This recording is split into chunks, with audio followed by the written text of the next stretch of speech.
โสธิพันเตโสธิอาวุโสสบายดีนักศึกษาทุกท่านมื้อนี้จะมาสอนเกี่ยวกับการนำใส่การันในเมื่อแจกตามวิภัตทั้ง7หมวดแล้วตามลำดับคือปฐมวิภัตตุติยวิภัตตติยวิภัตจตุถีวิภัตปัญจมีวิภัตฉัตถีวิภัตและสัตตมีวิภัตในเมื่อเฮาได้เรียนในบทก่อนๆแล้วว่าวิธีการแจกหรือการที่จะฮู้ตำแหน่งฮู้หน้าที่ของตัวนำนามหรือคุณนามที่เฮ็ดหน้าที่ในประโยคนะเมื่อมีคำแปลต่างกันย่อมจะมีการแจกวิภัตที่แตกต่างกันไปด้วยฉะนั้นเราได้เรียนบทที่ผ่านมาเกี่ยวกับเรื่องของการแปลงตัวของบทที่แจกตามการันโดยเฉพาะเป็นอาการันซึ่งได้สอนไปแล้ว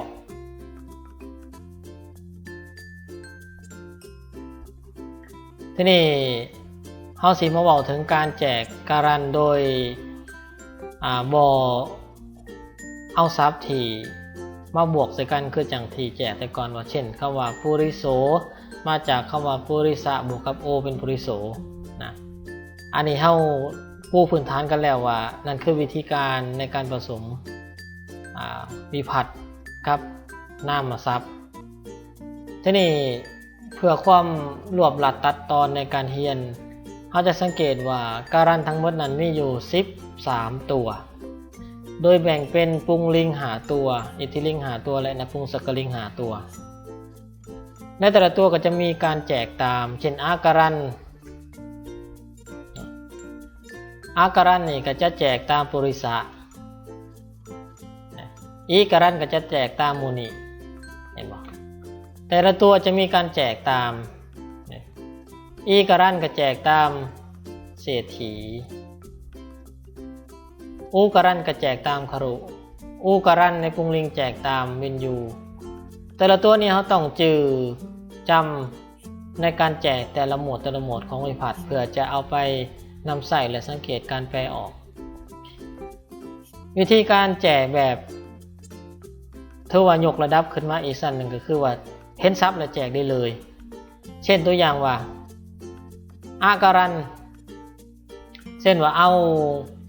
พุทโธไปแจกอาการันในปุงลิงแจกตามปุริสะก็จะแจกเห็นปุริสเห็นเมื่อเขาจือการแจกของปุริสะได้แล้วเขาก็จะเทียบใส่เลยง่ายๆเช่นปุริโสปุริสาเมื่อเป็นเอาพุทธะซึ่งเป็นอาการันในปุงลิงมาแจกก็จะเป็นพุทโธพุทธาพุทธังพุทเทพุทเทนะพุทเทหิพุทเทภิพุทธัสสะพุทธายะพุทธัตถังพุทธานังพุทธสมาพุทธัมหาพุทธาพุทเทหิพุทเทภิพุทธัสสะพุทธายะพุทธัตถังพุทธานังพุทธสมิงพุทธัมหิพุทเทพุทเทสุอรัปปนะพุทธะพุทธานี่คือการแจกแบบถือว่าเขามีพื้นฐานแล้วถึงจะแจกได้แบบนี้ส่วนอีการันแจกจังไดอีการันกะเบิ่งตามแบบนะปฐมาวิภัตมุนิมุนโยมุนีตุติยามุนิงมุนโยมุนีตามลำดับทีนี้ถ้าแจกแบบคนที่มีพื้นฐานแล้วก็จะหาศัพท์ที่แจกตามเช่นอีการันตัวนี้มียังไงที่แจกตามเป็นตัวอย่างแต่มีหลายศัพท์เหลือเกินแต่ตัวนี้เป็นตัวอย่างเอามานิแก้วมณีไปแจกตามอีการันในปุงลิงแจกใน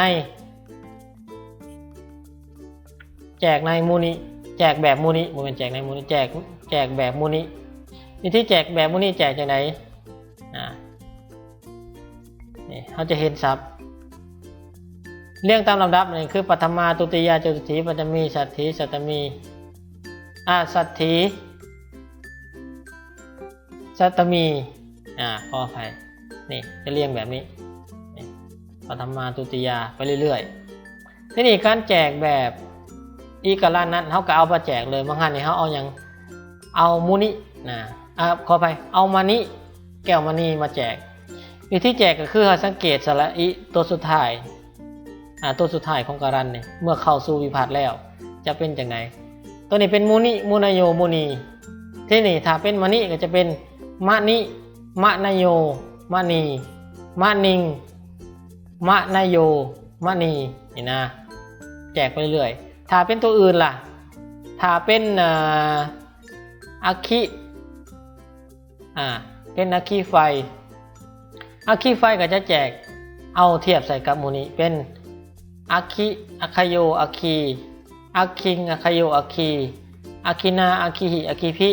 อาคิสะอาคิโนอาคินังอาคิสมาอาคิมหาอาคิหิอาคิพิอาคิสะอาคิโนอาคินังอาคิสมิงอาคิมหิอาคิสุอาคิอาคโยอาคีนี่วิธีแจกแบบคนที่มีพื้นฐานแล้วในเมื่อเขาได้เบิ่งวิธีการแจกในวิพัฒน์ทั้ง7แจกการันอื่นนอกจากอาการันแล้วเขาก็จะแจกอาคิของมันทีนี้เขามาลองเบิ่งวิธีการนำใส่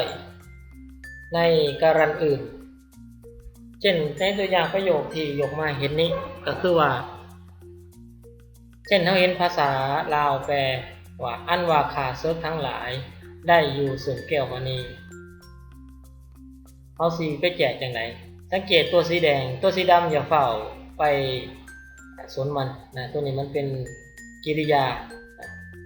ตอนนี้เขานำใส่ให้ของซะก่อนในเรื่องของวิภัตน์ในตัวกิริยาอย่าไปสนมันเขาไปสนเฉพาะแต่ตัวสีแดงสังเกตภาษาลาวแปลว่าอันว่าขาเซิร์ฟทั้งหลายเขากะเห็นแล้วอีการันอะไรตัวนี้เป็นอย่าง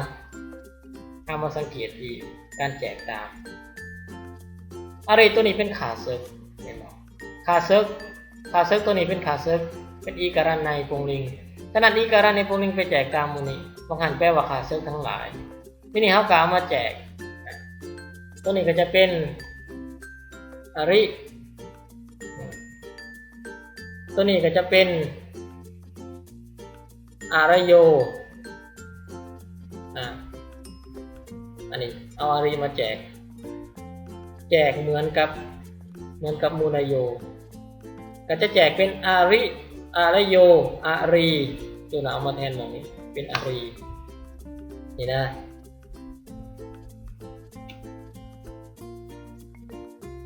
นี่เห็นหรอ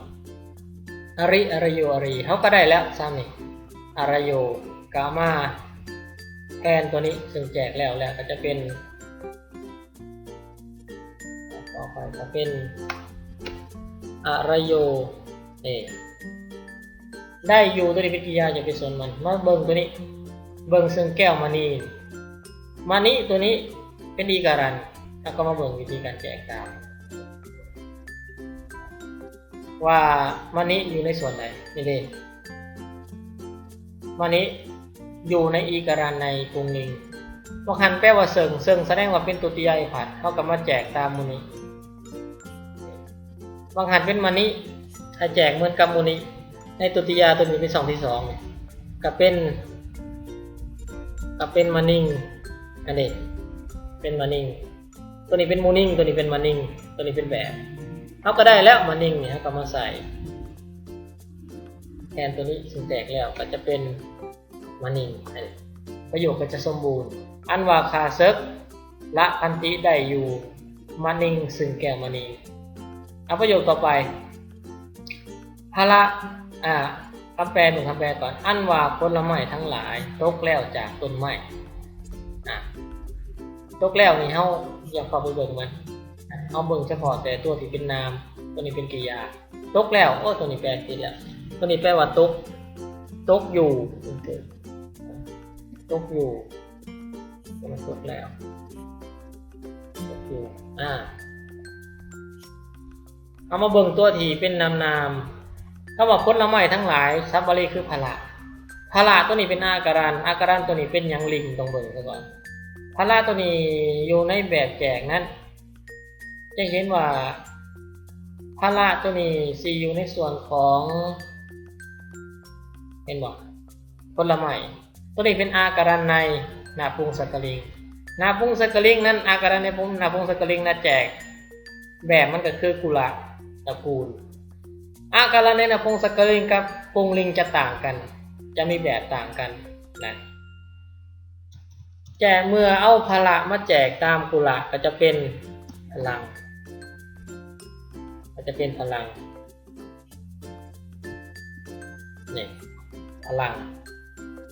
ถ้าเป็นพหูก็จะเป็นพลานิกุลานี้ก็เป็นพลานิบางคันนี่เขาบอกว่าผลไม้ทั้งหลายก็แสดงว่าเป็นฝ่ายพหูก็เอาพลานินี้ไปใส่ในตัวโจทย์ตัวปัญหาเป็น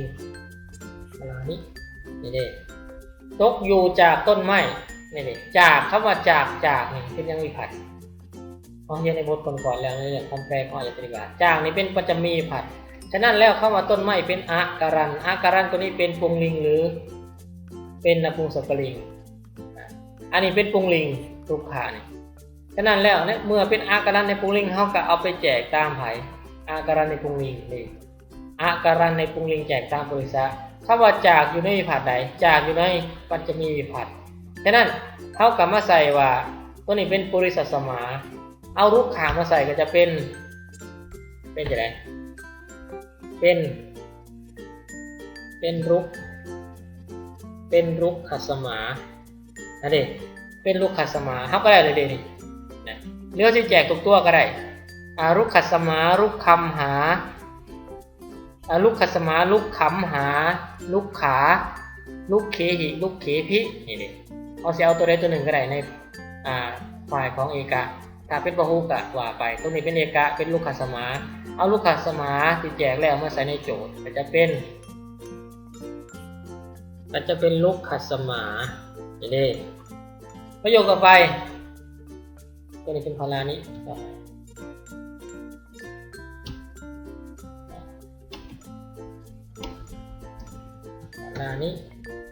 เป็นจะถืออันว่าเศรษฐียอมไปสู่เมืองโดยสร้างอันว่าเศรษฐีมันสังเกตตัวสีแดงแสดงว่าอีการันตัวนี้เป็นปุงลิงอีการันในปุงลิงนั้นเท่ากับมาสังเกตอยู่ที่การันแผนผังของการันแผนผังของการันนั้นอีการันอยู่ในส่วนนี้อีการันแจกตามเศรษฐีนี่ตัวนี้เห็นบอกเศรษฐีอันว่าเศรษฐีแสดงว่าตัวไหนเป็นปฐมาวิภัตจะเอาตามแบบเลยเอาแบบไปแจกก็เป็นเศรษฐีในถูกต้องแล้วก็ต้องเปลี่ยนย่อมไปสู่เมืองคือนาคระสู่เมืองนาคระตัวนี้เป็นอาการันเป็นนาพุงสกลิงนาพุงสกลิงเขาก็จะเอาไปแจกในส่วนของอาการันในนาพุงสกลิงก็คืออาการันในนาพุงสกลิงก็คือกุละบางครั้งแปลว่าสู่อยู่ในนี้สู่อยู่ในตุติยภัตในแบบเป็นกุลังฉะนั้นแล้วนาคระตัวนี้ก็ต้องเป็นนาครังเขาก็เอานาครังที่แจกแล้วไปใส่ในโจทย์เป็นนาครังนี่ต่อมาคือด้วยสร้างอีการันตัวนี้เป็นปุงลิงอีการันตัวนี้เป็นปุงลิงฉะนั้นจึงไปแจกตามปุงลิงในแจกตามแบบของปุงลิงก็คืออีการันนี่แจกตามเศรษฐีบาหันบอกว่าด้วยสร้างก็เป็นตัตติยาภัตตัตติยาภัตคือตัวนี้เห็นบ่นี่ตัตติยาภัตคือตัวนี้เป็นตัวนี้ด้วยสร้างฉะนั้นแล้วเขาก็มาเบิ่งว่าด้วยสร้างในช่องนี้บางหันนี่เป็นหัตถีธรรมดาเขามาแจกเป็นตัวนี้เป็นเศรษฐีนาฉะนั้นแล้วตัวนี้ต้องเป็นหัตถีนานี่เด็กเขาก็เอาตัวที่แจกแล้วนี่ไปใส่ในโจทย์ก็เป็นหัตถีนาอันนี้หัตถีนาประโยคสุดท้ายอันว่าเด็กหญิงยอมพ้นจากภัยด้วยปัญญานี่อันว่าเด็กหญิงกัญญาตัวนี้เป็นอาการันในอิทธิลิงได้บัดมันก็เป็นอาการันในอิทธิลิงได้บัดเอาก็มาเบิ่งอาการันอิทธิลิงในแบบในแผนผังตัวนี้เห็นบ่อันว่าเด็กหญิงนี่เอาซับแบบไปเลยนี่ปฐมาวิภัตอันว่าแต่มาใส่ในโจทย์ก็คงไว้เป็นกัญญาถูกแล้วยอมพ้นจากภัยตัวนี้เป็นนพุงสกลิงอาการันในนพุงสกลิงแจกตามอย่างแจกตามกุละมีคำว่าจาก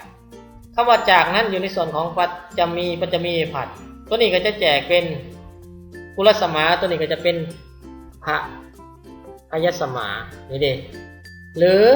พระย่ำหาพระย่ำหาพาลาพาเลหิพาเลวินี่เอาตัวใดตัวหนึ่งในเอกวจนะเป็นพยสมาตัวนี้เมื่อมาใส่ในโจทย์ก็จะเป็นพยสมานี่เด้ต่อมาเข้ามาด้วยปัญญาในบาลีเป็นในยังบาลียังบริแจกเป็นปัญญาอาการันตัวนี้เป็นอิทธิลิงฉะนั้นแล้วจึงแจกตามอย่างแจกตามกัญญาอยู่ใส่นี่เด้อาการันในอิทธิลิงอาการันในอิทธิลิงมหันแปลว่าด้วยปัญญาก็แสดงว่าเป็นตติยายผัดเอกวจนะตัวนี้เป็นกัญญายะตัวนั้น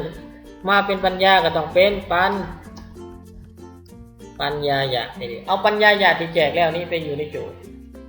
แก่โจทย์เป็นปัญญายะนี่มันก็ถูกต้องตามหลักนี่คือวิธีการแจกนะเพราะทั้งหลายจงสังเกตวิธีการแจกวิธีการใส่คำแปลอายตนะนิบาตและก็ไปสังเกตอยู่ที่ตัวการันว่าแจกตามอย่างเป็นลิงก์อย่างตามลำดับแล้วจะทิ้งลิงก์ในการโหลดแผนผังการันทั้ง13ตัวไว้อยู่ข้างหลังคลิปเมื่อนี้ขอสอนเพียงสำนีก่อนโอกาสหน้าจึงสอนบทต่อไป